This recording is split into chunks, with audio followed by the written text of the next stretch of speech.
ईश्वर ने इंसान को मानवता का जो गुण दिया है वो हमेशा समाप्त नहीं होता। एक वाकया याद आया मुझे।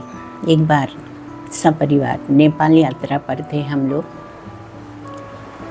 काफ़ी कुछ कैश तो ले गए पर इतना अधिक नहीं, और एक ट्रैवलर चेक बनवाया कि वहाँ भुना लेंगे। 1-2 दिन घूमते रहे। उसके बाद ज़रूरत पड़ी पैसों की, तो जब संबंधित बैंक में गए तो उन्होंने कहा कि आपका जो चेक है वो इंडोर्स नहीं किया गया है, तो आप एक काम करिए कि यहाँ एम्बेसी से जाके करवा लीजिए, उसके बाद आपको पैसा मिल जाएगा। बिना इंडोर्स के आपने पता नहीं कैसे ये चेक ले लिया।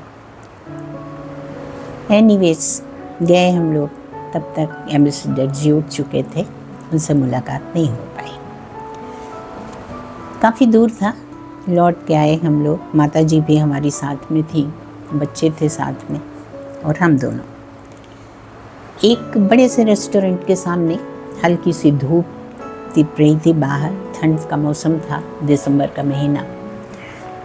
तो वहाँ बाहर बैठ गए और वही बात करने लगे कि अगर उन्होंने एंडोर्स कर दिया होता तो दिक्कत नहीं होती और हमारा काम आसानी से हो जाता। हम लोगों ने वहाँ नाश्ता किया, चाय वाय पी ठंड के कारण।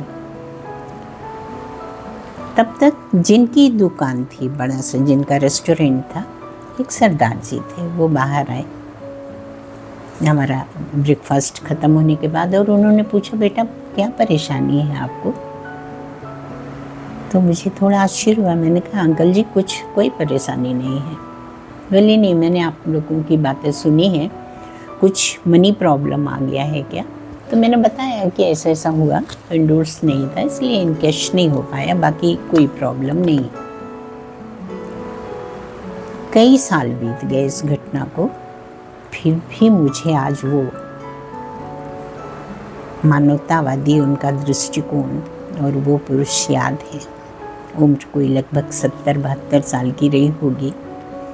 उन्होंने कहा कि अगर आपको पैसे की परेशानी है, विद फैमिली आप लोग हैं, तो ये दुकान समझिए कि आपके है, आप पैसे ले लीजिए, और जब देश पहुंच जाएंगे भारत, मैं भी भारत का हूँ, जब आप वहाँ वापस पहुँच जाएंगे तो इच्छा हो तो भेज दीजिएगा, नहीं हो इच्छा तो मत भेजिएगा।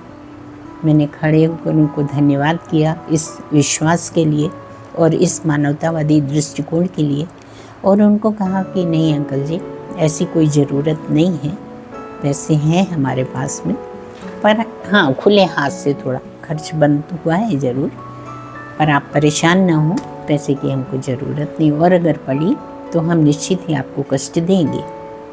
वो माने नहीं, बार बार उन्होंने मुझे, मेरी माँ को, मेरे हस्बैंड को ये कहा कि आप पैसे लेकर जाइए, बच्चे आपके साथ में हैं, पर हम सब ने मना किया।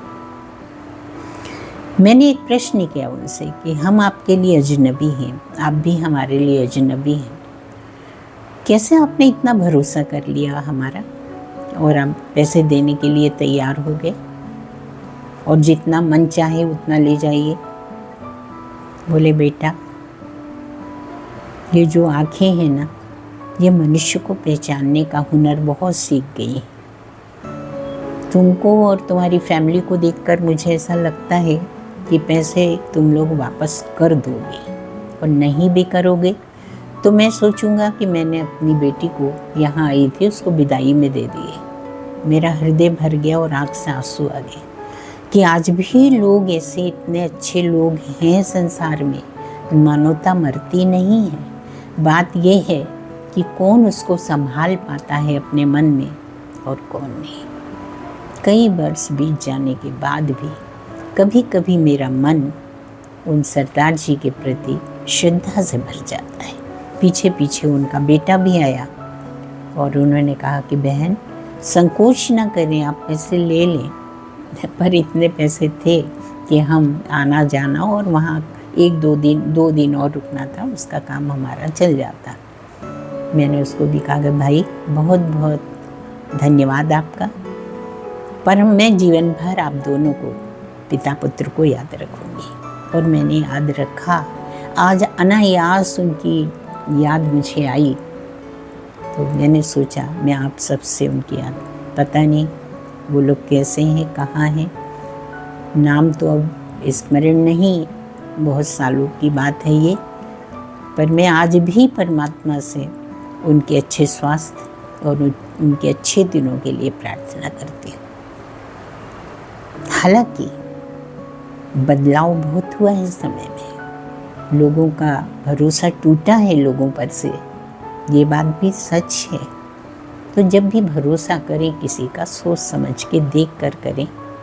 ये कहानी मैंने सुनाई क्योंकि उन लोगों ने भरोसा किया था, और भरोसा अगर हम लेते भी तो तोड़ते नहीं।